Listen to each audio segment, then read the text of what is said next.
주님의 이름으로 평강을 기원합니다. 오늘도 매일 성경과 함께 하나님의 은혜와 축복이 가득하시길 기원합니다. 우리가 읽고 듣는 성경 본문은 개정 공동 성서정과 가해에 의한 매일 성경 본문입니다. 매일 성경 본문을 통하여 오늘도 하나님의 은혜와 축복이 가득하시길 기원합니다. 오늘은 2023년 5월 11일 부활절 여섯째 주일 전 목요일입니다. 오늘의 본문 말씀은 시편 66편, 창세기 6장 5절로 22절, 사도행전 27장 1절로 12절, 그리고 요한복음 14장 15절로 21절입니다. 오늘의 제1 독서입니다. 주님께서는 사람의 죄악이 세상에 가득 차고 마음에 생각하는 모든 계획이 언제나 악한 것뿐임을 보시고서 땅 위에 사람 지으셨음을 후회하시며 마음 아파하셨다. 주님께서는 탄식하셨다. 내가 창조한 것이지만 사람을 이 땅 위에서 쓸어버리겠다. 사람뿐 아니라 짐승과 땅 위를 기어다니는 것과 공중의 새까지 그렇게 하겠다. 그것들을 만든 것이 후회되는구나. 그러나 노아만은 주님께 은혜를 입었다. 노아의 역사는 이러하다. 노아는 그 당대에 의롭고 흠이 없는 사람이었다. 노아는 하나님과 동행하는 사람이었다. 노아는 셈과 함과 야벳 이렇게 세 아들을 두었다. 하나님이 보시니 세상이 썩었고 무법천지가 되어 있었다. 하나님이 땅을 보시니 썩어 있었다. 살과 피를 지니고 땅 위에서 사는 모든 사람들의 삶이 속속들이 썩어 있었다. 하나님이 노아에게 말씀하셨다. 땅은 사람들 때문에 무법천지가 되었고 그 끝날이 이르렀으니 내가 반드시 사람과 땅을 함께 멸하겠다. 너는 잣나무로 방주 한 척을 만들어라. 방주 안에 방을 여러 칸 만들고 역청을 안팎에 칠하여라. 그 방주는 이렇게 만들어라. 길이는 300자, 너비는 50자, 높이는 30자로 하고 그 방주에는 지붕을 만들되 한 자 치켜 올려서 덮고 방주의 옆쪽에는 출입문을 내고 위층과 가운데 층과 아래층으로 나뉘어서 세 층으로 만들어라.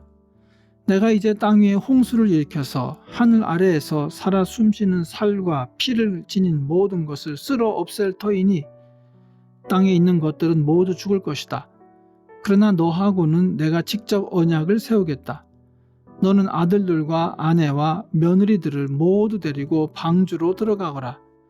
살과 피를 지닌 모든 짐승도 수컷과 암컷으로 한 쌍씩 방주로 데리고 들어가서 너와 함께 살아남게 하여라. 새도 그 종류대로, 집짐승도 그 종류대로, 땅에 기어다니는 온갖 길짐승도 그 종류대로 모두 2마리씩 너에게로 올 터이니 살아남게 하여라. 그리고 너는 먹을 수 있는 모든 먹거리를 가져다가 쌓아 두어라. 이것은 너와 함께 있는 사람들과 짐승들의 먹거리가 될 것이다. 노아는 하나님이 명하신 대로 다 하였다. 꼭 그대로 하였다. 아멘. 오늘의 시편입니다. 백성아, 우리의 하나님을 찬양하여라. 그분을 찬양하는 노랫소리 크게 울려 퍼지게 하여라. 우리의 생명을 붙들어 주셔서 우리가 실족하여 넘어지지 않게 살펴주신다. 하나님, 주님께서 우리를 시험하셔서 은을 달구어 정련하듯 우리를 연단하셨습니다. 우리를 그물에 걸리게 하시고 우리의 등에 무거운 짐을 지으시고 사람들을 시켜서 우리의 머리를 짓밟게 하시니 우리가 불 속으로 우리가 물 속으로 뛰어들었습니다. 그러나 주님께서 우리를 마침내 건지셔서 모든 것이 풍족한 것으로 이끌어 주셨습니다. 내가 번제를 드리러 주님의 집으로 왔습니다. 이제 내가 주님께 서원제를 드립니다. 이 서원은 내가 고난받고 있을 때에 이 입술을 열어서 이 입으로 주님께 아랜 것입니다. 내가 순양의 향기와 함께 살진 번제물을 가지고 주님께로 나아옵니다. 숫 염소와 함께 수소를 드립니다. 하나님을 두려워하는 사람들아 오너라. 그가 나에게 하신 일을 증언할 터이니 다 와서 들어라.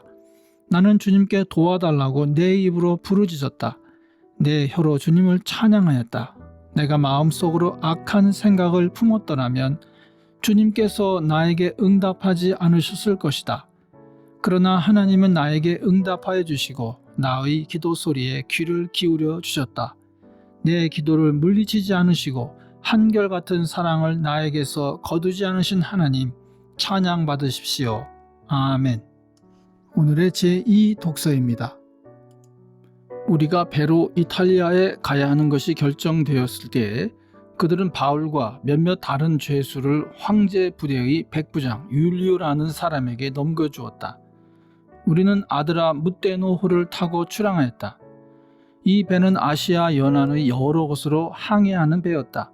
데살로니가 출신인 마케도니아 사람 아리스다고도 우리와 함께하였다. 이튿날 우리는 시돈에 배를 대었다. 율리오는 바울에게 친절을 베풀어 친구들에게로 가서 보살핌을 받는 것을 허락하였다. 우리는 시돈을 떠나 뱃길을 갈 때 맞바람 때문에 키프로스 섬을 바람막이로 삼아서 항해하였다. 우리는 길리기아와 밤빌리아 앞 바다를 가로질러 항해하여 루기아에 있는 무라에 이르렀다. 거기서 백부장은 이탈리아로 가는 알렉산드리아 배를 만나서 우리를 그 배에 태웠다. 우리는 여러 날 동안 천천히 항해하여 겨우 니도 앞바다에 이르렀다. 그런데 우리는 맞바람 때문에 더 이상 나아갈 수 없어서 크레타 섬을 바람막이로 삼아 살모네 앞바다를 항해하여 지나갔다.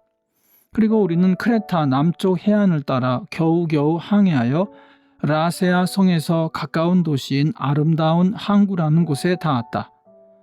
많은 시일이 흘러서 금식 기간이 이미 지났으므로 벌써 항해하기에 위태로운 때가 되었다. 그래서 바울은 그들에게 이렇게 충고하였다. 여러분, 내가 보기에 지금 항해를 하다가는 재난을 당할 것 같은데 짐과 배의 손실만이 아니라 우리의 생명까지도 이를지 모릅니다. 그러나 백부장은 바울의 말보다는 선장과 선주의 말을 더 믿었다. 그리고 그 항구는 겨울을 나기에 적합하지 못한 곳이므로 거의 모두는 거기에서 출항하여 할 수 있으면 베닉스로 가서 겨울을 나기로 뜻을 정하였다. 베닉스는 크레타 섬의 항구로 서남쪽과 서북쪽을 바라보는 곳이다. 아멘. 부활절 6째 주일의 복음서 말씀입니다. 너희가 나를 사랑하면 내 계명을 지킬 것이다. 내가 아버지께 구하겠다. 그리하면 아버지께서 다른 보혜사를 너희에게 보내셔서 영원히 너희와 함께 계시게 하실 것이다. 그는 진리의 영이시다. 세상은 그를 보지도 못하고 알지도 못하므로 그를 맞아들일 수가 없다. 그러나 너희는 그를 안다. 그것은 그가 너희와 함께 계시고 또 너희 안에 계실 것이기 때문이다. 나는 너희를 고아처럼 버려두지 아니하고 너희에게 다시 오겠다. 조금 있으면 세상이 나를 보지 못할 것이다. 그러나 너희는 나를 보게 될 것이다. 그것은 내가 살아있고 너희도 살아있을 것이기 때문이다. 그날에 너희는 내가 내 아버지 안에 있고 너희가 내 안에 있으며 또 내가 너희 안에 있음을 알게 될 것이다. 내 계명을 받아서 지키는 사람은 나를 사랑하는 사람이요 나를 사랑하는 사람은 내 아버지의 사랑을 받을 것이다. 그리고 나도 그 사람을 사랑하여 그에게 나를 드러낼 것이다. 아멘. 이것이 오늘 우리에게 주시는 주님의 말씀입니다. 하나님께 감사드립니다. 오늘도 주님의 사랑과 은혜 그리고 축복이 충만하시길 기원합니다. 주님께서 인자하심으로 여러분에게 얼굴을 드시고 평강 주시기를 기원합니다. 아멘. 이 채널을 통하여 주님의 말씀이 들려지고 많은 사람들이 말씀의 은혜를 받도록 채널을 위하여 기도해 주시고 구독하여 주시면 감사드리겠습니다.